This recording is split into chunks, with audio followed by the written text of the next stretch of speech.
Good morning, I'm Taylor Wilson, and today is Tuesday, January 23rd, 2024.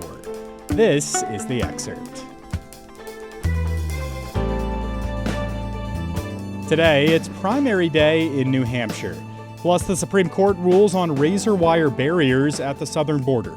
And President Joe Biden is expanding abortion medication access. It's primary day in New Hampshire. After Florida Governor Ron DeSantis dropped out of the race this weekend, former South Carolina Governor Nikki Haley is frontrunner Donald Trump's last remaining viable competition. But according to an average of recent polls compiled by Real Clear Politics, Trump is getting around 54% of the New Hampshire vote, compared with around 37% for Haley. Trump hosted a rally last night in Laconia, New Hampshire, where he called for the Republican Party to come together. He was joined by former GOP presidential candidates in the race, including South Carolina Senator Tim Scott, entrepreneur Vivek Ramaswamy, and North Dakota Governor Doug Burgum. Haley, meanwhile, discounted Trump's endorsements from politicians, calling them elitists who don't understand the country. She told NBC News that she doesn't want their endorsements and wants those of, quote, the hardworking people of New Hampshire and South Carolina, unquote. President Joe Biden won't appear on the Democratic ballot today. The Democratic Party tried pushing New Hampshire later on the primary schedule to make South Carolina the nation's first contest. As New Hampshire officials and national Democrats clashed, Biden didn't even register for the primary. Instead, his supporters are carrying out a write-in effort on his behalf against Congressman Dean Phillips and author Marianne Williamson. Meanwhile, the New Hampshire Attorney General's office is investigating a fake robocall that uses Biden's voice to try to dissuade Democratic voters from participating in the primary. You can stay up on all the latest throughout the day from the Granite State on usatoday.com. New Hampshire has some of the most engaged voters in the country and often lands in the top spot when it comes to the highest primary voter turnout rate. I spoke with USA Today Congress, campaigns, and democracy reporter Rachel Looker for more. Rachel, thanks for hopping on the Excerpt today. Thanks for having me. So Rachel, let's start here. How does New Hampshire compare to other states when it comes to turnout rates of voters in the primaries? So New Hampshire often leads the country when it comes to these turnout rates of eligible voters in primaries. It's interesting to look at the numbers. In 4 of the last 6 presidential election cycles, New Hampshire had the highest primary turnout rate of any states in the country. And it's interesting because some of these rates are close or above 50% of eligible voters who turn out for the primary. And this number is more than what some states see, even during a general election. Yeah, Rachel, I want to get to why so many people show up to vote in New Hampshire. Does its first in the nation primary status make an impact here? Yes, that's a great question. I actually got to speak with Andrew Smith. He's the director of polling at the University of New Hampshire's Survey Center. And he said that there's really several reasons that can be attributed to the high turnout, including New Hampshire's reputation as being first in the nation for the primary. New Hampshire almost views their primaries as a holiday, a civic holiday. It's really a tradition in the state, again, being first in the nation. There's this expectation to participate and to vote on primary day. New Hampshire residents also have higher incomes and education levels, coming in about the top 10 of all of the states compared to the rest of the country. And Smith told me that this translates to an increased likelihood in voting.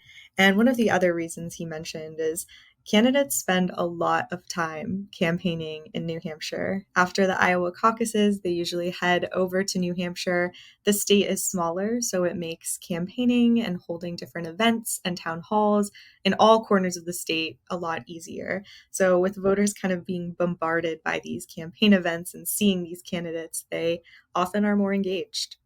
And, Rachel, another quirk of New Hampshire voting is that undeclared voters get to choose which party's primary to vote in.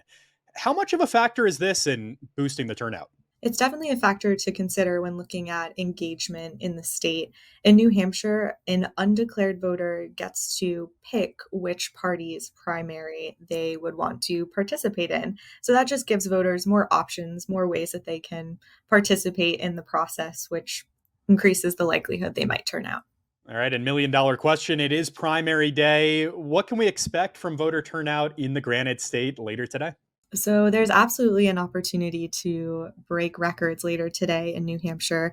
The Secretary of State predicted last week that 322,000 Republicans will turn out to vote in the state's primary, and this surpasses turnout levels in the last two election cycles. So the prediction is it could be higher than anything we've seen in recent cycles. All right, Rachel Looker covers Congress, campaigns, and democracy for USA Today. Thanks as always, Rachel.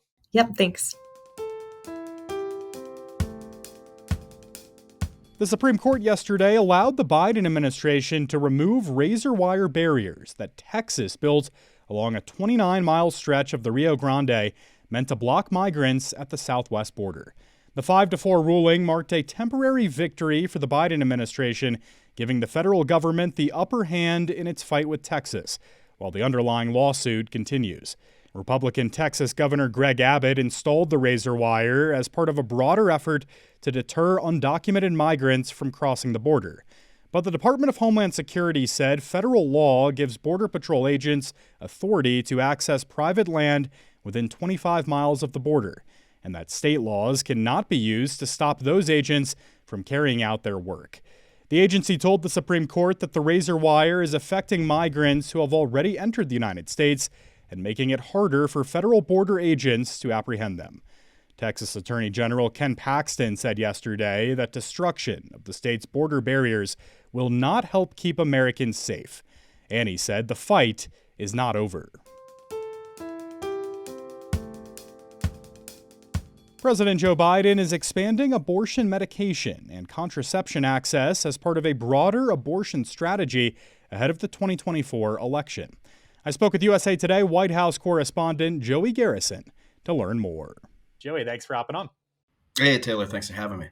So, Joey, what steps is President Joe Biden taking to expand access to abortion medication and contraception?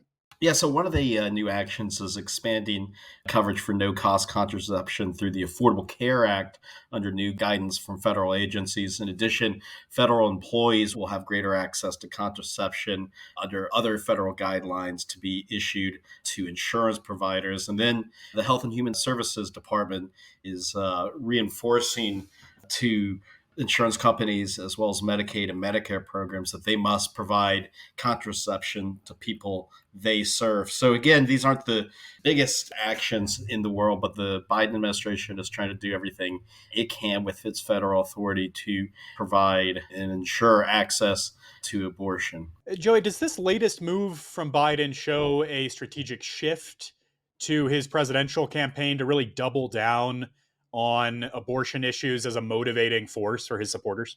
Yeah, so the actions that were announced on Monday coincided with the 51st anniversary of the Roe v. Wade decision, which, of course, with the conservative leaning Supreme Court, was overturned a year and a half ago in the Dobbs decision. Biden and Democrats are very much running on restoring abortion rights in this campaign. They think it's a way that Democratic voters, young voters, progressives will be energized to the polls, and they have a lot of evidence backing that up. Of course, in 2022, Democrats exceeded expectations in the midterms. A lot of that was driven by that decision on Roe v. Wade that had happened months prior. And then every time abortion has been on the ballot in some form or fashion in various states, the Democratic side, the pro-abortion rights side, has been victorious in all 8 or 9 of those instances. And so, there's going to be a number of things, particularly the rematch against Donald Trump, that Biden is going to try to make this election about. But Democrats are pretty confident that despite shortcomings that Biden might have as a candidate and people, concerns that voters have with him, that this abortion issue will be front and center and a big driver to the polls for Democrats. Where does Biden stand on codifying abortion protections that were once enshrined in Roe? And just generally, Joey, what's next for this abortion strategy from Biden?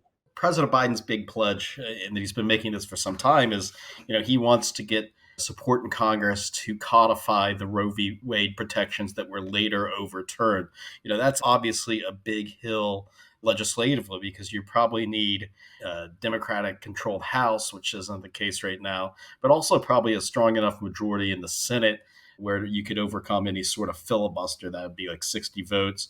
So, but nevertheless, it's something that Biden is campaigning on. And it looks very likely that Biden will be running against Donald Trump. And it was Donald Trump's 3 Supreme Court nominations that pushed the court essentially to have the conservative majority to overturn Roe v. Wade. Each one of those 3 Trump appointments cited in the Dobbs decision to say that there isn't a constitutional right to an abortion. And so Biden is reminding voters of that relentlessly. Biden and Kamala Harris are holding a rally in Virginia today on Tuesday while returns are coming in the New Hampshire primary, which of course they're skipping. But that entire rally is going to be focused on abortion rights. In addition, the campaign has released a bunch of new ads, including one featuring a woman in Texas who said she had to go out of state to receive her abortion care for a pregnancy that endangered her life. In that ad, she specifically blames Donald Trump. So, these are all part of kind of the ways the campaign is going to try to make abortion front and center in the race here later this year. All right, Joey Garrison covers the White House for USA Today. Thank you, Joey. Hey, thanks a lot. Social media is not doing enough to stop misinformation denying the existence and causes of climate change. That's according to a review of climate-related conversations on social media platforms by the public interest research organization Advanced Democracy. Despite pledges from social media platforms to crack down, falsehoods and conspiracy theories circulated with few warning labels or links to credible information in 2023, contributing to a surge in the number of posts denying climate change last year. The report was shared exclusively with USA Today. Nowhere was that surge more evident than on X, formerly Twitter, where the number of posts containing terms linked to climate change denial more than tripled for the second year in a row. Advanced Democracy also saw a significant increase in posts that dismiss climate change as an exaggeration or hoax on Facebook, and TikTok also failed to rein in falsehoods. But the report found that YouTube has improved. You can read more with a link in today's show notes. Thanks for listening to The Excerpt. You can get the podcast wherever you get your audio, and if you're on a smart speaker, just ask for The Excerpt. I'm Taylor Wilson, back tomorrow with more of The Excerpt from USA Today.